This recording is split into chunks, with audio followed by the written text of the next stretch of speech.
meeting. Great. All right, go ahead and get started. Woo! All right, hi everyone. Welcome to the very first class of Arduino Acclimate, Intro to Arduinos. My name is Tara and I am on the founding team of the Women Machinists Club, and my position is Publicity Officer. So I will be managing or making the flyers and Instagram and other channels as well. Another thing that I do want to highlight is that no matter what team you're on, be it on historian, education, finance, and outreach, if you have an idea and just need a platform to execute it on, WMC is here for you. And this is how someone like me, even though I'm mainly responsible for media and branding, I still get to have a hand in the education side of things. And also for our teacher today, she can also have a hand in the education side of things without having a board position. And you'll all get to know her in a bit. And I'm just gonna go quickly over about who we are and what this program is about, and then we can get going into learning more about Arduinos. Okay. All right, let's get started. So what is WMC? You can reply into the chat if anyone caught it earlier, and I will mention it. I mentioned it indirectly a little bit earlier, but what is MWC and what does it stand for? And if you're a board member, you can answer. Yes, you're close, yeah. There we go. I'm glad. All right, true or false? We are a brand new club on campus. It's the first person to answer. Yes, Ari, you're quick on that. All right, fun fact, I'm gonna go ahead and put that there. Fun fact, if you try Googling anything that has to do with Women Machinists Club, you can't find it. So if we are claiming that we're the first Machinist Club catered towards underrepresented genders, so this club is a space for interested students of underrepresented genders to learn and to learn skills and support one another, and we are dedicated to thinking, growing, and networking together. All right, gonna go ahead and to the next slide, if that lets me. So here are some handles that you can join us on just to follow us on free future events. You can join us on our Instagram handle at WMC@UCD, LinkedIn, Slack, website. We have a lot of platforms for you to join us on. I will not be uploading these slides after this class because there's not many much important things mentioned here. You can also refer to our fall GBM slides in our newsletter that we sent out earlier to refer back to these links. We will be posting out the one that Midori has created for you, but not for these. So you can go ahead and take a picture of these handles if you don't have them already. I'll give you a couple of seconds for you to do that. Okay. If you haven't already, you can go ahead and ask towards the end of this class. Okay, now we're gonna go over what is Arduino Acclimate. Brand new program this year, and we're super excited to introduce that to you all. Please go forward. Okay, so Arduino Acclimate, want to go over what acclimate means. So acclimate means to adjust or adapt to a new temperature, climate, environment, or situation, and this is a definition by Merriam-Webster. And this, I thought that this was very relevant to today's circumstances, so I thought, why not just put it within the name? So hence the name Arduino Acclimate. So here's just a quick overview of what Arduino Acclimate is. It offers online and offline education classes. Online will be on Zoom, and offline classes would just mainly contain YouTube links or other links that I think would just be a good read on Arduinos. And the Arduino structure is that we plan for fall quarter will be just a series of just education events where you get to ramp up on, okay, how do I work on Arduino? What are circuits, programming, and all those good stuff. And then during the winter quarter, we'll be forming teams so that we can prepare for the competition in spring. And then all classes and in addition to all projects will be mainly used via tinkerCAD. You can use physical Arduinos, they're optional. However, I do recommend for you to use tinkerCAD in case you don't have any experience with Arduinos. It saves you a bit of money and gets you a better idea on what you're dealing with. And also something to note for when you're doing teams is that if one person just gets one Arduino, all of you guys will just be relying on that one person with Arduino. So highly recommend tinkerCAD, and you can access tinkerCAD via this link here. And the purpose is to give members an opportunity to learn more about physical computing using Arduinos, build your resume, increase your skill set, and boost your confidence as an engineer. And exactly just that. All right. We will try our best what we can do in this virtual environment so that if you have any feedback for any future events, that'd be greatly appreciated. All right, now I'm gonna go, okay, before I go and move forward, just wanna briefly explain who is this catered to. This is catered to anyone, and you can have little to none experience in Arduino circuits and programming, and classes and challenges will be on a bi-weekly basis and will be recorded. And just as a brief timeline, just to give you guys an overview on how Arduino Acclimate will work. So I've already sent out the links for intro to tinkerCAD. You can see that via our Slack or look at Instagram. So classes will be held on a bi-weekly basis, see here. And then the Monday after the first class, I will send out a challenge, and I'll be showing you a little bit of an overview of what that challenge entails. And the challenges itself will be about 2 weeks. All right, and I'm gonna go ahead and pass the screen on to Midori, who will be leading today's lesson on introduction to Arduinos.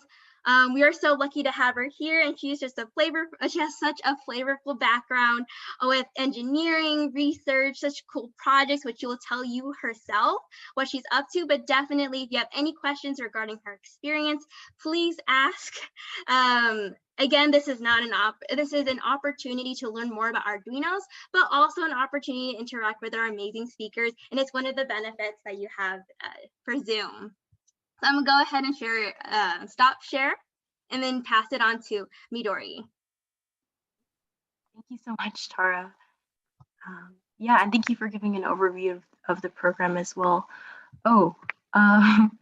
It says as a participant, I have disabled screen sharing. Okay. Do you mind trying one more time? Yeah, let me just go ahead and make you co-host. Okay, thank you. And then try again. Yeah, okay, it's gonna work. Yeah, okay, great. Yeah, thank you. All right, can you guys see my screen?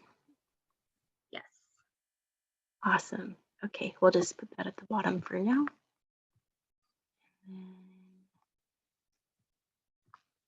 There we go. Let's see if I can move this. Sorry, give me just a second.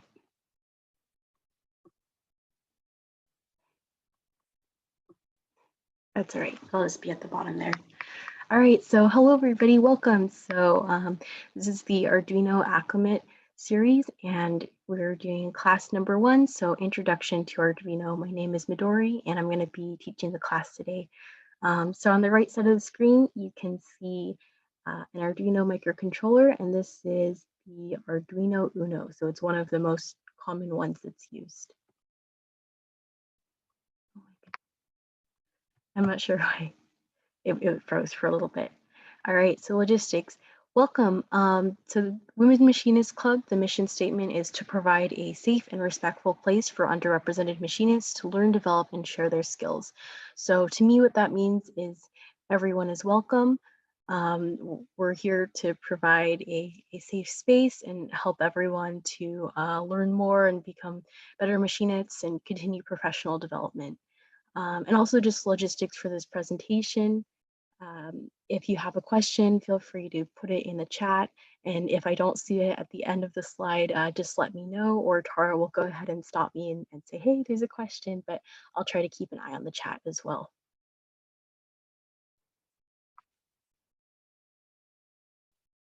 All right, so brief introduction. So my name is Midori. I'm a 4th year student at UC Davis. I'm majoring in mechanical engineering and minoring in English.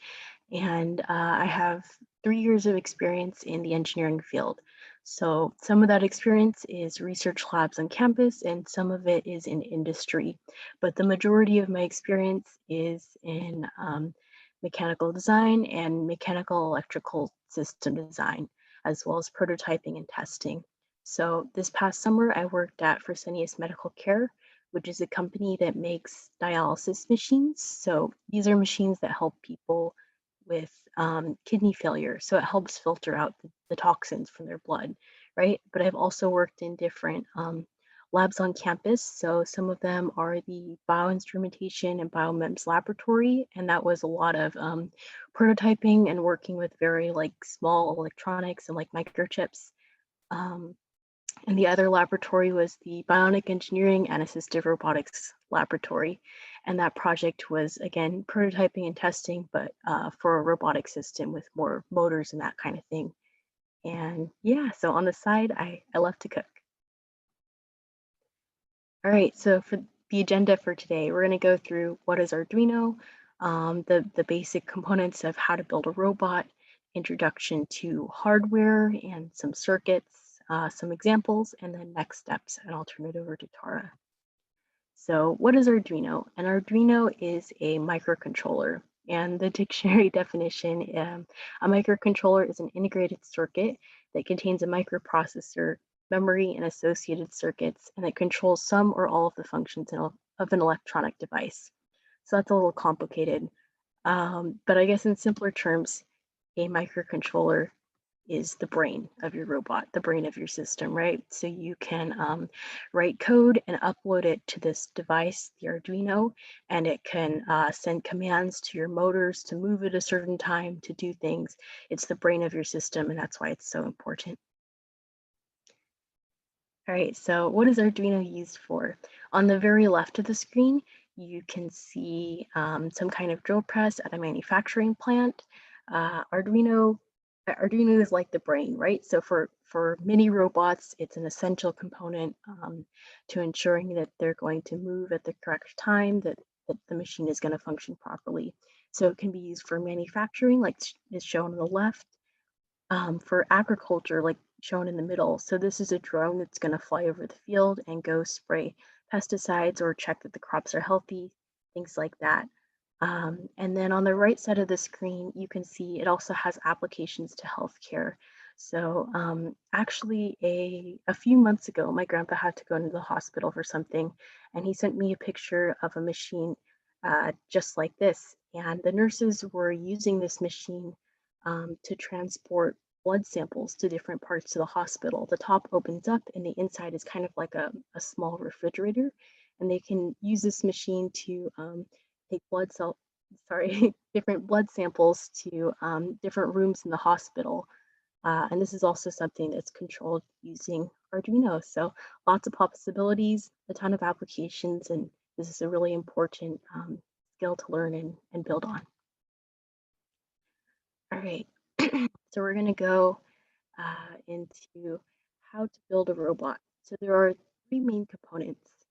So these components are the power source, so as you can see on the left, and the power source can be a battery, like AA or something like that. It can be a large unit that you plug things into. It can be a plug in the wall, just something to make sure your device has the power to run.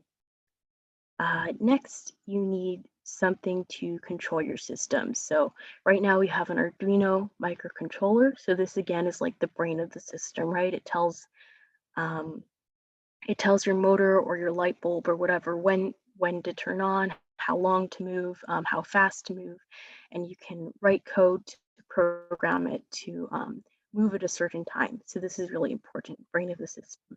And then lastly, you have your motor or your output. So your output could be a light bulb that lights up. It could be a motor that spins. It could be multiple motors that you use to control like an arm to grab things, whatever you want it to be. So again, the three main components are your power source, your microcontroller or the brain of the system, and your output. So that could be a motor or a light bulb or something like that. And after you have these three components, you can start getting a little bit more complicated and adding other things in. So for example, you can add resistors. So these are small components that can be inserted into your circuit, and they help control how much power goes to your motor or your output. And they can kind of help protect your motor from too much power and that kind of thing. So sometimes we use those. And you can also insert other things like this. This is a push button. So for example, if you don't want your motor or your light bulb on all the time, you can insert a push button in the circuit, and then your motor will only go on when you push the button or when you hold it down. So that's handy as well. All right, so I'm going to go now into an introduction of the different hardware components. So the first one I want to go over is the power source. So if you remember from this diagram here, the power source is that first one of the three main components of a robot. So your power source could be a battery. It could be a large thing like this AC power source in the upper right-hand corner. You might see systems like this in a laboratory environment more often because they can be, I don't know, they can get to like a very specific voltage and current and frequency. So they're really helpful to test devices and make sure things run accurately. Or we have this power source in the middle. This is something I found on Amazon, but you can just plug it in and use it to power different components. So this one I think was intended to be a laptop charger, but you can use it for all kinds of different things. All right, so next we have introduction to motors. There are a lot of different kinds of motors, and these are like your output, right? So the different choices for that last main component of your robot. So you can see in this main picture here, we have some motors here with propellers on the left. Those are servo motors, and they spin kind of like a helicopter.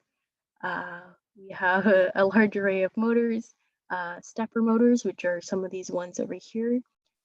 A lot of the time they also spin, but there are also some motors that go in and out.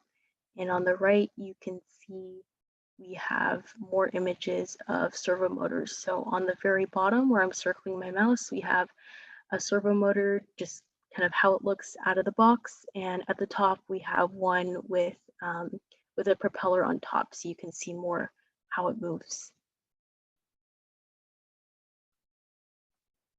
All right, so other hardware. So after you have those three main components, so again, that's the power source, your Arduino or your brain of the system, and your output, which is often a motor, you can add in other things and get a little bit more fancy if you want to. So some of the main components that are used are resistors, and they look kind of like this. So they can be inserted into your circuit. They can help slow down the amount of power that is going to different components in your device. You can also insert a button.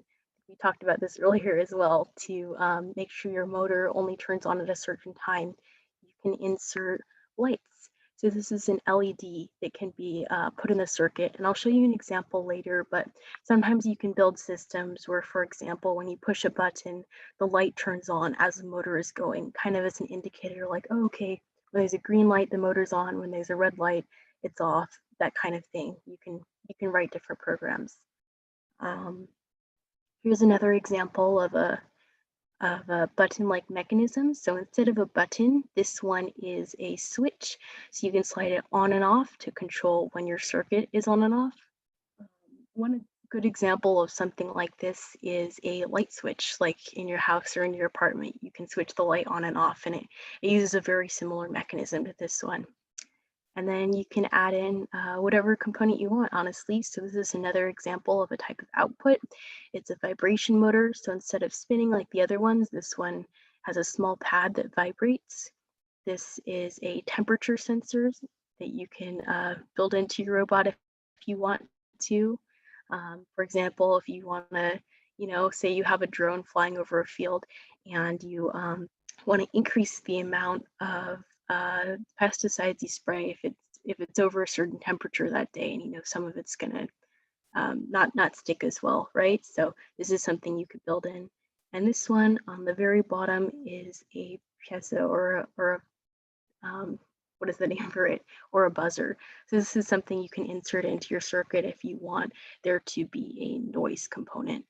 For example, if you want to have a warning when the machine is running and a buzzer on all the time, that might be something you could insert. So again, none of these are absolutely essential, but these are things you can kind of add on after you have those three main components of the robot. All right, so I'm going to give an introduction to Arduino Uno, the focus of this class. So there are a couple different components to Arduino. So these are where power is connected. So power can be connected through a USB port as shown here. So for example, if you plug a cord from your computer into your Arduino, you can make sure it has power, or you can use a barrel jack, which is just a different way to charge it. So for example, if you're going directly from a battery to your Arduino, that might be where you plug things in. These are the power pins. You can see they have different voltages. So here we have the 3.3 volt pin is right here, and this is the 5 volt pin right here. And these are the places you can put the wires for your circuit that connect to power, right? So sorry, I didn't explain that real well, but in the circuit, you always need to be connected to power and to ground. And so there are different pins on your Arduino that correspond to power and to ground. So those are the power pins, and right next to them, these are the ground pins. So you can have your circuit, for example, like off to the right here, plug one side into power, one side into ground to make sure your motor will run. This is the integrated circuit component on the Arduino board. So what integrated circuit means is there's a lot of other circuits inside that are really, really small and manufactured.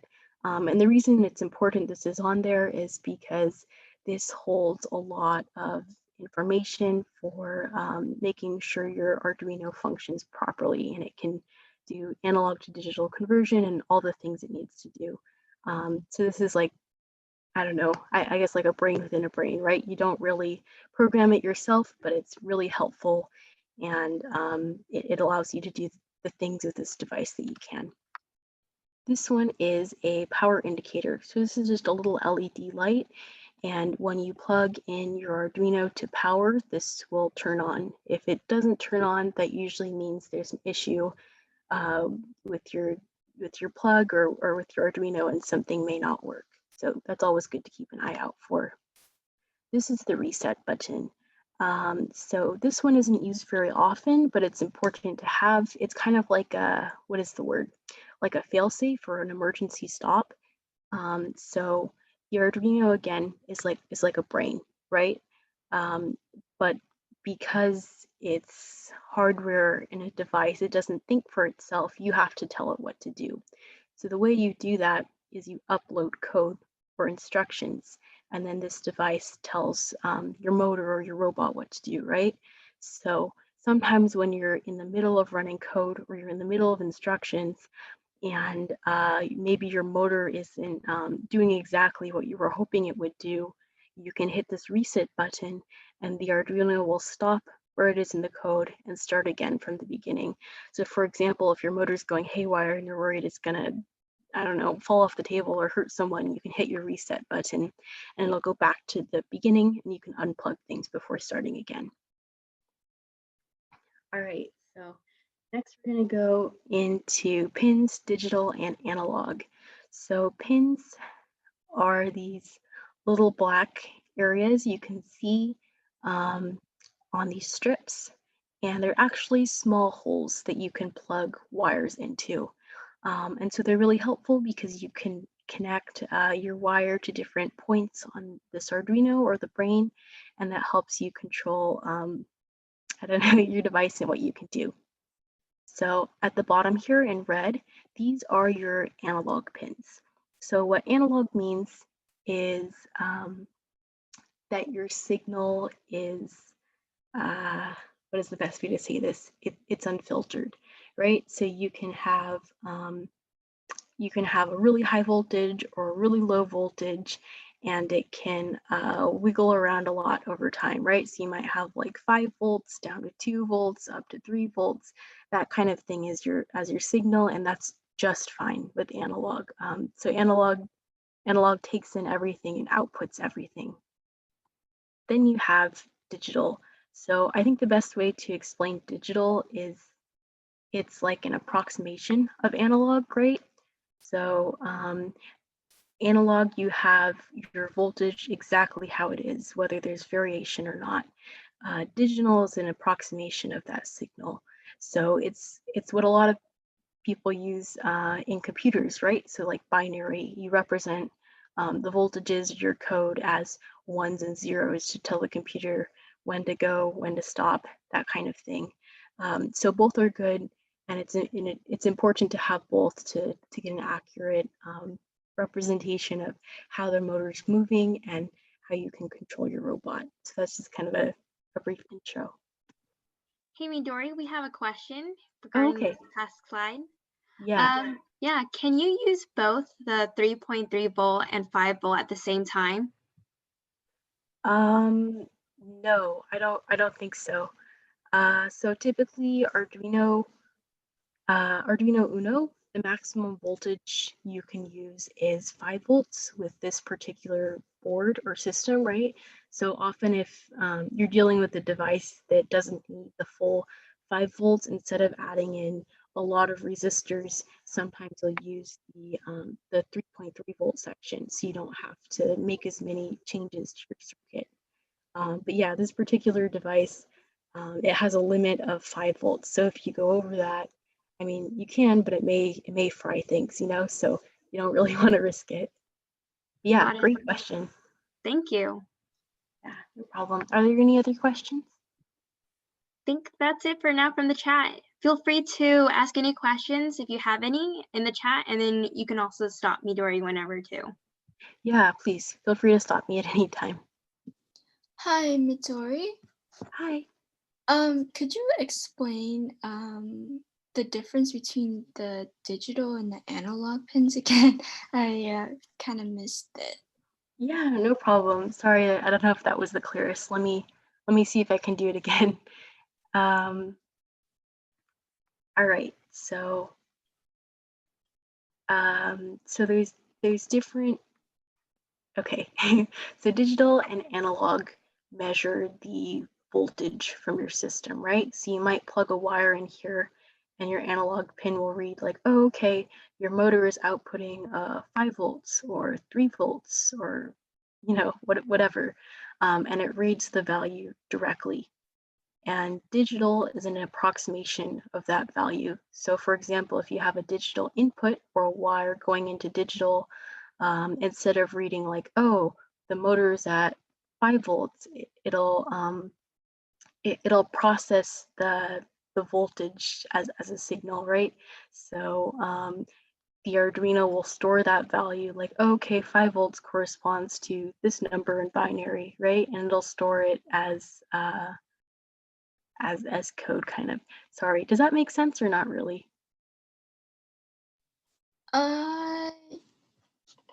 Yeah. Sorry. I can read up on it later, or I can ask you after like this class. So Okay. I don't want to. Tara or Catherine, if you want to jump in, please please feel free to help me out. So what I usually think of as analog versus digital is, you know what a sine wave looks like, right? With the smooth curves going up and down. That'll be an analog signal because it has values all the way from 0 up to 1, back down to 0, and down to 1.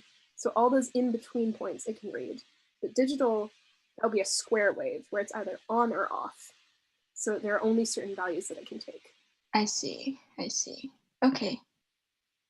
And often the sensor output is going to be an analog, but your computer has to think usually in digital. So sometimes you need to convert back and forth. Okay, got it. Thank you so much. Absolutely. If anyone else wants to add on to that, please do. Thank you, Catherine. That's really helpful. Yeah, and she brought up a good point. Most computers work in digital, so that's why it's really important to have digital and analog on your Arduino, because you may need to connect your digital, send the digital signal to the computer rather than the analog. So good to have both and good to have a converter built in. Awesome, thank you. And then there's another question in the chat.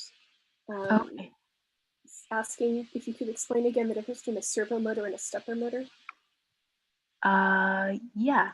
So let me go back really quick. We can just go to the picture. That might be easier. Okay. So a servo motor is something like this, as you can see on the very right of the screen. And this top portion here, it spins. So as you can see on this picture towards the top, you can attach different things like a propeller to it. and it can spin one direction, the other direction, and you can program how much, like, okay, we want it to spin from 0 to 180 degrees, or we want it to spin around again and again and again. And so stepper motors are very similar to servo motors, if I'm remembering this correctly. So you can have them spin as well, but then there are also some motors which can go in and out as well. So it depends on the motor. You can have them do different things. So servo usually has a propeller. Stepper is usually more like a shaft, kind of like this. But you can use them for different things. Feel free to jump in, anyone, if you want to add to that. All right. Does that make sense? That makes sense, Midori. Thank you. You can move on. Okay. I'm just going to click to where we were. All right. Feel free to interrupt me at any time if you have questions. So intro to circuits. So one of the ways it's really helpful to think about circuits is it's kind of like water flowing through a system, right? So here we have a pump, right? So as you pump, it's putting energy into the system, it's causing water to flow, and these little blue arrows represent the water, right? So they're flowing, but sometimes they encounter obstacles or different things they have to go around, right? So here the obstacles are those yellow blocks. So as the water is flowing around these yellow blocks, it's slowed down a little bit because it doesn't have a direct path anymore. And afterwards, it can go back into the river or the stream or whatever to be pumped again. So this is very similar to a basic circuit. So as you can see on the left, we have our circuit diagram. So we have a battery, which is kind of like a pump, gives power to the system. And then your current travels along these wires, and sometimes it hits resistors, kind of like this. So the resistors are kind of like those yellow blocks. They slow things down a little bit, right? So maybe the current is not able to be as strong when there's a resistor there, or it limits the amount of voltage or amount of power that goes to different components later, like a motor.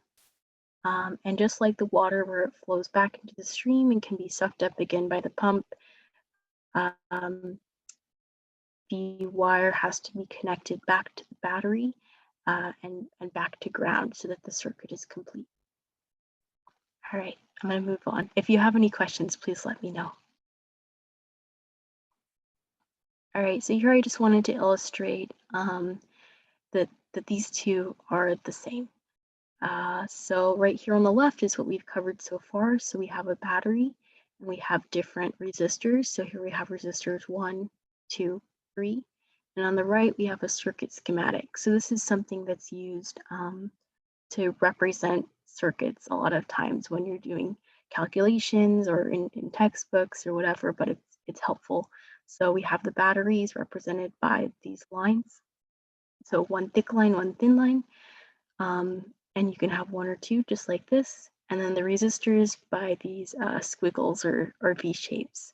So these are exactly the same. So you can see the battery just like this and the resistors. I just wanted to clarify that before we move forward.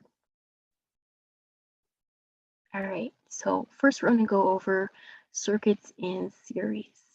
So series versus parallel. All that means is the resistors are in different places in relation to each other, right? So in this circuit, you can see we have a battery on the left. We have 3 resistors, 1, 2, 3. And all of these resistors are connected in a line, right? So your current can go from the battery here, hits the first resistor, and it stays on the same line. Hits the second resistor, and it's still on the same line. Hits the third resistor, and back to the battery. So when they're all in a line like that, that is in series. So here's a circuit diagram on the top. And then on the bottom, you can see kind of the real life setup, I guess, what it would look like. So this is a breadboard in white, and it has, you can't see them right now, but it has little metal strips underneath the surface, right? And they connect different portions together. So the strips in this breadboard all go this way, up and down. There are little metal strips that go up and down under these holes. So as you go from the battery right here on the left, your current can go along the wire, and then it travels through that little metal strip, right? So you connect to this resistor. So here's resistor 1, here's resistor 2, here's resistor 3, and back to the battery. So these two are exactly the same. They're just a different visual. Does that make sense to everybody? Or look good so far? You just do a thumbs up or something like that.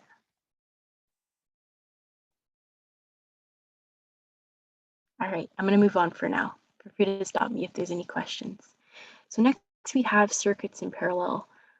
So unlike circuits in series, circuits in parallel, their ends are connected together. So instead of being all in a line, they're kind of lined up and attached to one wire. So as you can see in this circuit schematic at the top, we have the battery on the left, and the tops of each of these resistors are connected to one wire. And the bottoms of each resistor are also connected to another wire. So they're sandwiched in the middle, all in the line. So on the bottom, you can see the real life diagram of what this would look like. So we have a battery on the left. The current would go through this wire. Here we go, resistor number 1. And this resistor is connected here and here to resistor number 2. And resistor number 2 is connected here and here to resistor number 3. So these two again are exactly the same. So for parallel, the resistors are just like this, and all of the ends on one side are connected to one side of the battery, and all of the ends on the other side are connected to the other side of the battery. So we're not going to go over too much today what this means exactly, but it's important going forward that you know the difference between series and parallel, because it changes how the voltage can go to your motor or different components based on how you put the resistors in your circuit. All right, so here's an example. So this is a servo motor, like what we talked about before. So it spins, it has a propeller on the top, and this is an example using tinkerCAD.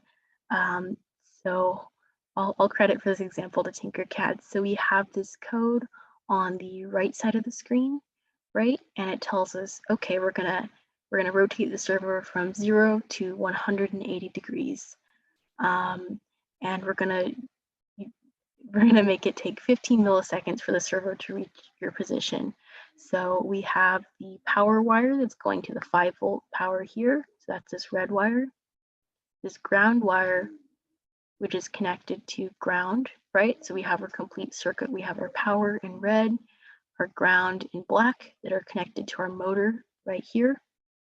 And then because we don't want the motor on all the time, or because we want it to move in a certain way, we have this green wire connected to digital. So here we have a digital output. So our Arduino is telling the motor what to do using this code. So here's what it looks like when it's moving. So it's going to rotate 180 degrees and then rotate back 180 degrees. And it's every 15 milliseconds. So this is an example of something you might work on going forward, something like this. So helpful resources going forward. These are things I reference and also would be really helpful to review. So how to build a robot like by Lisa, oh my goodness, I messed that up. How to build a robot by Lisa Winter on YouTube. So this video is not too long, it's around 3 or 4 minutes, and she goes over what we went over today. And then also in a little bit more detail, she goes over emitters and transmitters, but she has some really great visuals and examples because she's built a lot of these components. So it's not just pictures, she has like physical models, and I think that's really helpful. So the second one is What is an Arduino by SparkFun. So this goes over the different components of Arduino in case you'd like to review or learn about them in a little bit more detail, how each part of the board works. And lastly is tinkerCAD. So Tara mentioned this earlier, but this is a free website you can use to create circuit models or robot systems with Arduino. You can watch examples, learn from tutorials. It's entirely free. And this is something I would recommend you check out probably before the next class because you're going to be using it more in the future. All right, so any questions? First of all, I'd like to say thank you because that was amazing and better than some of my lectures. Oh, I don't think so, but thank you. All right, does anyone have any questions regarding anything at some point in this presentation? We'll definitely have questions in terms of like, hey, Midori, tell us more about your research and tell us more about your job and your internships. I'd love to know more about that. But in terms, we can probably use this time to go over any questions that you have in terms of Arduino. So if anybody has questions, feel free to speak up. It's okay to unmute, or if you'd rather put it in the chat, that's fine too. I had a question about the tinkerCAD website. Yeah. Do we create a personal account or do we use the option to join a class? Oh, I believe it's a personal account. Can you double check, or I don't know, Tara, can you verify? I would first start off with a personal account. That's what I did. In terms of just joining a class, I think that's for actual teachers who want to use tinkerCAD as a platform for their students. I think probably, correct me if I'm wrong, I think Engineering 3, Professor Mullen may have started a class, so that's probably more for her. But for the purpose of this class, we're going to be doing individual accounts. Yeah, Great, so you just thank need you. Yeah. So I You just see need you asked in the chat, where do we buy the pieces from? Oh, okay. This is a great question. So just to clarify, it is up to you. You can use these components entirely online through tinkerCAD, or you can buy a physical system. So the Arduino and the different hardware and stuff like that for this class. Again, totally up to you. The Arduino kit, I would say the starter kit runs around $100 each. Or $90, something like that, plus shipping. Or you can use tinkerCAD, which is free and is what I use like for this example, right? So you don't have a physical Arduino, but you can drop and drag. You're like, oh, okay, I want to include an Arduino in the setup. I want to include this motor in the setup, and then we're gonna draw wires to connect things. So up to you. You do not have to buy the physical component, but if you want to, I can put a website in the description. I think you can buy directly from Arduino if you want, or from Amazon or something like that. I know when I'm looking for Arduino parts, I usually end up at Fry's, which is just an electronics store. Oh yeah, Fry's is great too. Yeah. I think there's also, you can buy a kit, like an Arduino kit, and it should come with a motor and everything with it, LEDs. So if you're looking for the whole package, I would consider investing into one of those Arduino kits. But if you have one already, you can go ahead and buy one from some off from Fry's, like Catherine mentioned, or from Amazon for that 2-day delivery. Okay. Okay. Does anyone else have any more questions? I'm just so thankful for this club because I've always wanted to mess around and with these things, but it's been really intimidating. So that is wonderful to hear. That is actually why we formed the club, because it's so much fun, but it can be hard to get started. So we are here to get you guys that extra boost because every single one of you is a maker, and I can't wait to see what you create. Most definitely. So one of the reasons why we started Arduino Acclimate is to get everyone more experience in engineering and to more hands-on projects, just as our first steps. And we'll go through this together. All right. And please don't be afraid to ask questions either. Like, nothing is a stupid question, honestly. We're starting from the very, very beginning. And if you don't remember something or anything, just feel free to ask always. Those were our questions for today. I think Tara will send out the slides later, and then these are just some of the references. You don't have to click through all of them in any way, but just to make sure I have all my images cited, stuff like that. And I see that there's one more question in terms of like what made you all pursue mechanical engineering. We'll be answering those questions right after we stop the recording, but I do want to take a moment to say thank you to Midori for preparing this and giving such a thorough explanation on the components of Arduino. And it was also so great, and it made me so happy seeing everyone participating and educating each other on the chat, like sending links and more. It was so amazing. This is the type of community that WMC tries to foster. It's creating a safe space to ask questions, to answer questions, learn engineering and more. And the purpose of this class was to give everyone an introduction to Arduinos and the components involved or can be used, for example, like switches, LEDs, push buttons, and circuits and more. We will be having classes on programming, circuitry, like for example, intro to programming or intro to circuits in the next coming weeks. Thank you, Midori, again for showing us examples and images from tinkerCAD, which everyone will be using if they are completing and doing challenge number 1. So actually, I think the next slide was next steps, Midori. We can kind of briefly go through that, and then we can go from there. All right, so for the next steps for Arduino Acclimate, here's just a rough timeline once again. So this Monday, I'll be posting out Arduino challenge number 1. And if I can just steal the screen real quickly, Midori, if that's okay? Yeah, I think you have to request permission.